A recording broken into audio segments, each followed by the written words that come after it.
All right guys, so I've trimmed out the front of the car to fit the radiator. I've done some tacking on the radiator to get in the right spot. The other thing that we're going to tackle whilst we've got the front bar off is we are going to give these headlights a bit of rejuvenation. We've got a professional polishing kit with the correct equipment to use with the air compressor, so we'll get stuck into that as well at the same time. And then after that we will scrub with soap and probably Scotch-Brite the front end of the car. It's quite dirty, and we'll tape it all off and we'll spray it all satin or matte black. So when the radiator goes in, we'll spray that satin black. So when you look at the car from the front end on the street, you should see nothing but OEM-like appearance with the radiator. All right, let's get stuck into it. Want to hear the most annoying sound in the world?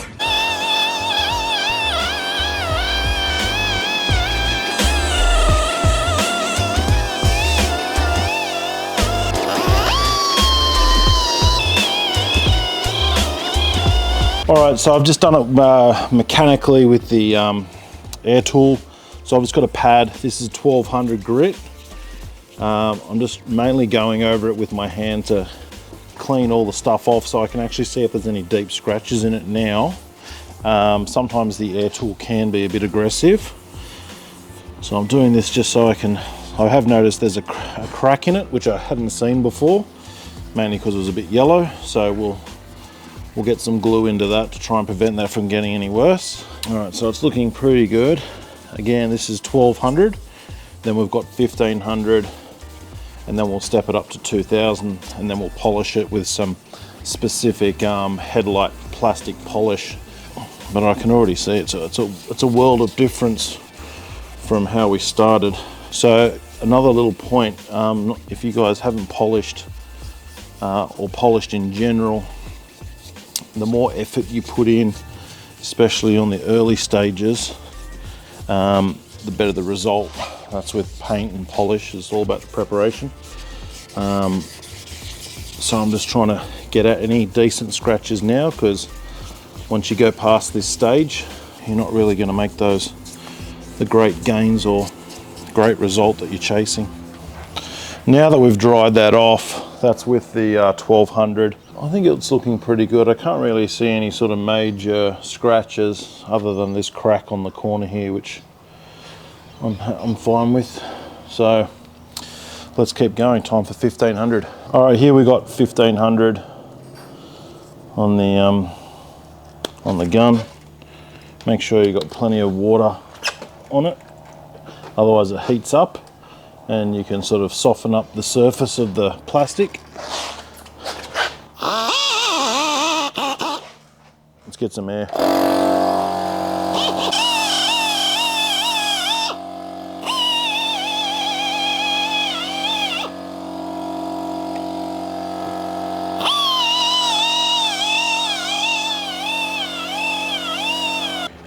All right, so I'm just going to hand sand it again with the 1500 now. I will pop the bonnet open later and just get that top edge. It's definitely feeling very smooth. Trying to be careful down there where this crack is. Might be able to save it and get some glue in there. Can you pop the bonnet open, Kev? I'm just going to do that top edge.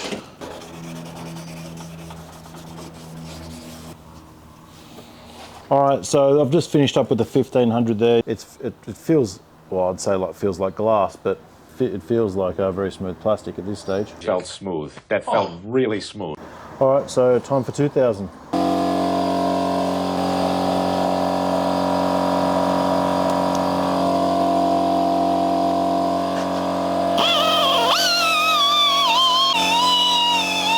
We're not professionals at headlight restoration by any means.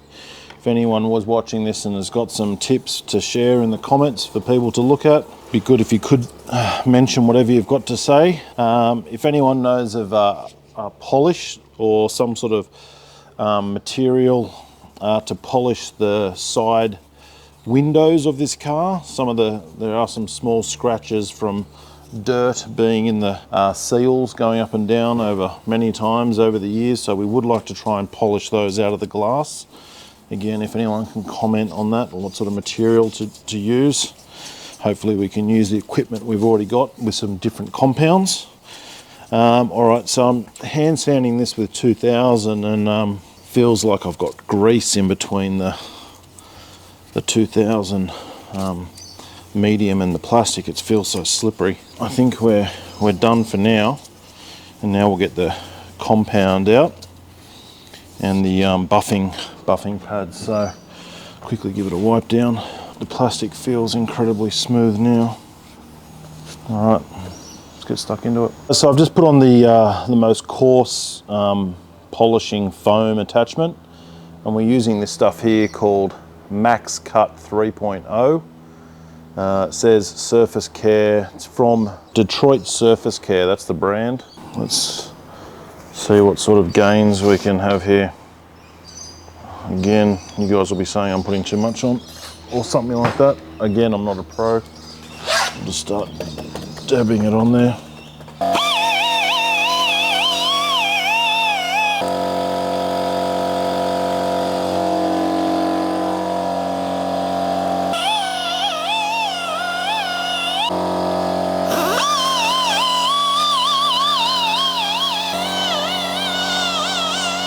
All right guys, so I've just finished with the first polishing stage. So this is the softer pad. I've also noticed that you can actually see through underneath the headlight. So that's plastic that's shining through. So what I will do is I will clean this up. I'll clean it up off camera and get stuck into there to see what effect that has with letting light through and seeing what dirt, you know, to try and give it as bright as possible. So let's get stuck into the next stage of polish. So it's the same compound, it's just with a different foam pad. So again, I'm not sure how much I should be using. I'm just sort of going with what I feel. All right, let's go.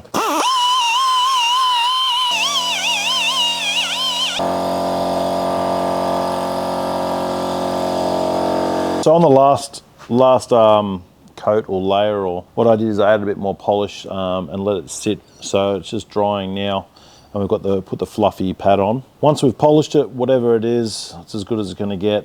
What we'll do then is we've got some special UV clear paint that will paint over it to finish it off.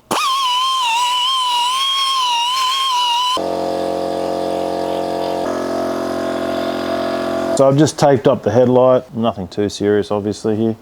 So we've got this stuff here from U-Pol, Clear number 1, UV resistant clear coat. We were told this was designed for plastic headlights and stuff. By the way, we've heated this bottle up as well. We've been told by numerous people to heat the cans up before painting. It just makes the paint more viscous, so it lays down a bit smoother when you're painting. Let's see how we go.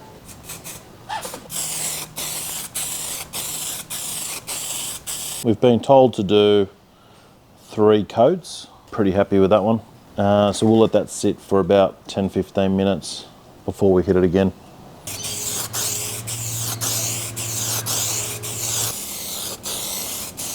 Time to upgrade the cooling on the car. You've just seen we hit 13.6 at 118 mile an hour and we're having temperature issues. We haven't really talked about the cooling system on this car. It's not something we make or focus on ourselves, so we didn't really see the need. All right, so we stuck this setup on it when we went turbocharged. So this was just some eBay special or somewhere we had laying around from a different project that we actually purchased for a Civic before we even got our CRX. So we decided to use it. All right, so it comes with a thermo fan. We had the guys at Birrong stick a Deutsch connector on it because the wires were dodgy as. This setup worked fine when we were on the smaller turbocharger. No issues whatsoever. Now, when we went to the big G40, we had major clearance issues where the inlet pipe and the turbo, because the turbo sits over here and the intake pipe comes across this path, it would foul on the fan. So since we were just trying to get the car running so we can get some dyno results and data, we removed the fan and the shroud and we bolted the radiator effectively just to the core like that. Now you can see here we actually had to clearance the radiator itself. I just got a steel pole and crushed it. Again, there's nothing really wrong with that other than you're basically creating a semi-dead tube over this side because you're crushing it, but again, you're not crushing the whole thing. So that worked fine. Even with this modification, the intake pipe would still just touch the thermo fan. Now, we've been, as you saw, we were racing and we were getting some high temps. Now we thought something else had gone wrong, but when we were pulling this apart, lo and behold, the fan was actually touching the tubes, and it wore through that tube there. So just in the middle there, I'll try and get someone to point to it. Down through the center there, just there, it's split open. Now, one thing that we noticed whilst we examined the fan actually isn't square. So there's almost no gap over here where there looks to be like about a 10mm gap between the blade and the shroud, whereas over here there's nil. So when it was like this, and then there was some pressure, it would actually touch, like I can see it's touching now. So on boost, the engine torques and it would be pushing force down, so it may have even stopped the fan under load. Not sure, doesn't matter, time to move on. So that radiator is no good. It's going straight in the bin. And then I will grab the new one we've started working on. That's this one here.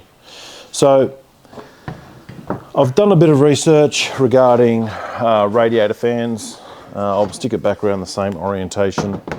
So normally the radiator would have been like this with the thermo fan on it. So this one's a different type. The water is flowing to the side instead of up and down, and it's a dual pass. So water goes in, down, across and back. So what we're doing is we've made some mounts up to mount this fan. This will go like this, screw through there, or bolt through there, 2 bolts through here, 2 there, and that will have that securely fastened. This fan itself flows roughly double the original thermo fan as well. We won't be running a shroud. I don't feel we need it, especially since not only have we found the problem, we've rectified the problem, we've also roughly doubled the size of the core, and we've doubled the size of the airflow from the fan. Nick off fly. And we're also going to install a spoon new thermostat, which should drop the temperature to 68 degrees before the thermostat opens, allowing water to start flowing through the core. We do intend to get this car onto the circuit at some stage, so we're just trying to prevent us from having overheating situations once we get there. I'll show you what it looks like now fitted up in the car. All right, so we're just dummy fitting this again. A bit of back and forth. Let's see if this fits. First time we have fitted it with the thermo fans on. Thermo fan, I should say.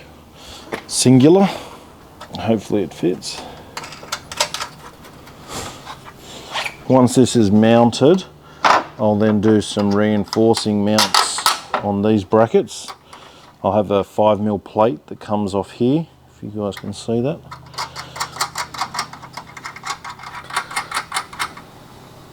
That all clears, so a couple of bolts that go through here as well. All right, so if you guys want to have a look down the top here, you can see how much clearance we now have. Plenty of clearance from the turbo. You can see on the turbo that's where it was touching, just here. And the pipe was touching the fan, which is no longer fouling. So we've got a lot of sensors and stuff going on here, measuring all different parameters. A couple of back pressure, pre and post turbine pressure, so I've got to relocate those now. We are going to use some video movie editing magic, and we're going to fast forward to finishing this thing off. What, Mr. Officer? It's totally stock. The sea here, sunshine.